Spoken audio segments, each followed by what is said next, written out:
Bom dia, and welcome to Move to Portugal Daily, episode 162, 2026-0508.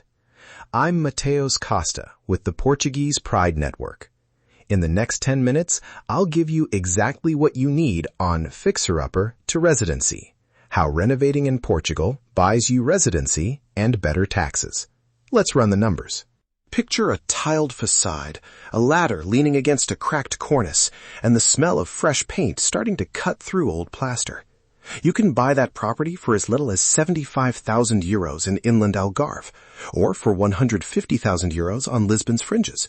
And with a focused renovation plan, you can turn it into a residency pathway and a meaningful tax advantage. Today, I'll give you 3 money-macked points: property price ranges, renovation budgets, and clear tax or residency outcomes you can act on in 72 hours. First, where to buy. If your budget for purchase sits between 75,000 and 250,000 euros, here's where those numbers land and why. In Lisbon's outskirts, think Amadora, parts of Loures, and peripheral Benfica districts. You'll typically see properties from about 150,000 up to 300,000 euros, with good access to transport for renters and buyers after renovation. In Porto, look at historic pockets like Bonfim, Sedofeita, and some parts of Companhia, where 100,000 to 220,000 euros can buy a genuine fixer-upper with strong tourism and student demand. In the Algarve, especially inland towns like Silves, Monchique, or Aljazur, 75,000 to 200,000 euros buy solid renovation candidates with lower entry prices and growing rental potential. Choose neighborhoods with straightforward access to basic services and documented property titles. That's everything when permits matter. Second, renovation budgets, hard costs versus soft costs. Think in 3 buckets. A light refresh to make a property habitable and rentable, new kitchen units, bathroom refresh, floors, often lands around 20,000, 40,000 euros. A medium project, electrical rewiring, plumbing replacement, new windows, typically fits a $50,000, $80,000 budget. Full structural and systems work, roof, foundation repairs, complete remodeling, commonly pushes 100,000, 150,000 or more. Always add a contingency buffer of 10 to 25% for surprises. Also budget municipal fees and licenças a obras. Simple notifications can be a few hundred euros. Larger licenses and technical projects will be several thousand. Ask your architect early. Contractor margins and VAT are real line items. Don't forget soft costs: architect, structural engineer, permit drawings, and municipal processing time. A short example to make this concrete: buy a $160,000 outskirts Lisbon property, budget $60,000 for a medium renovation, add a 15% contingency, $9,000, and $6,000 in municipal and professional fees. Your all-in is roughly $235,000.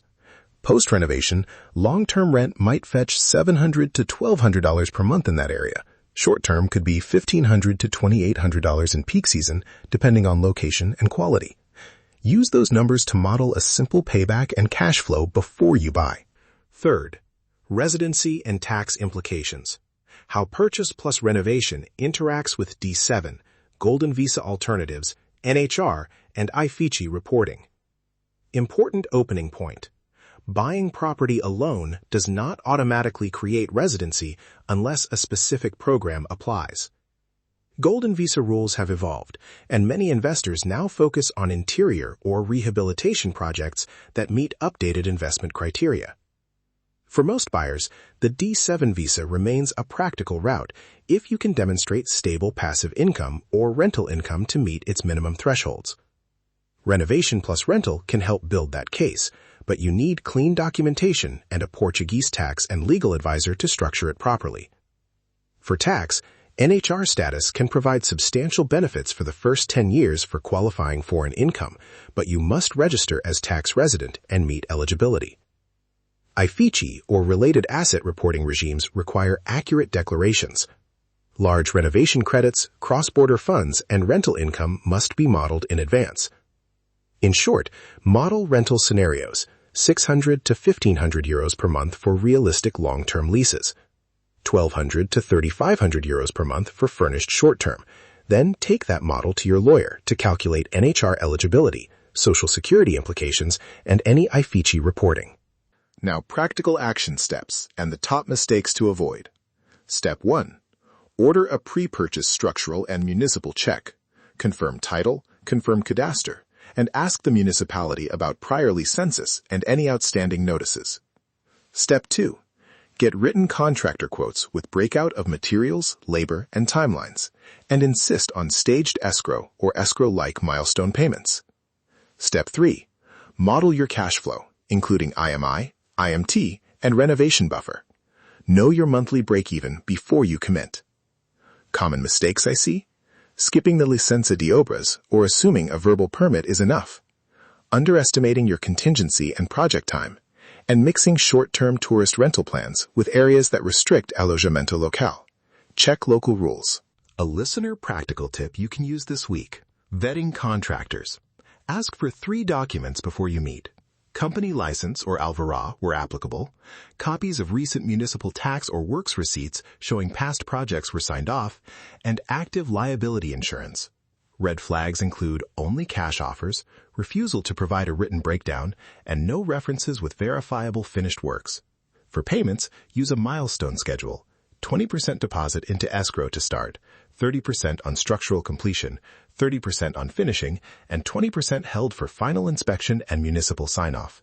Require a written warranty for at least 12 months on works and materials. This protects you if the contractor has a cash flow problem or quality issues later. Before the CTA, one operational warning. Never forward large sums to an individual bank account without a written contract and receipts. Keep all invoices and municipal receipts. These are the documents your lawyer and tax advisor will need to claim deductions and to support residency or NHR claims. If you renovate to create rental income, the cleaner your paper trail, the easier the tax position. That's your move for today. If this helped, hit subscribe on YouTube and follow on your favorite podcast app.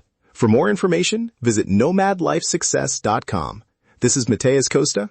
Saúde, and I'll see you tomorrow.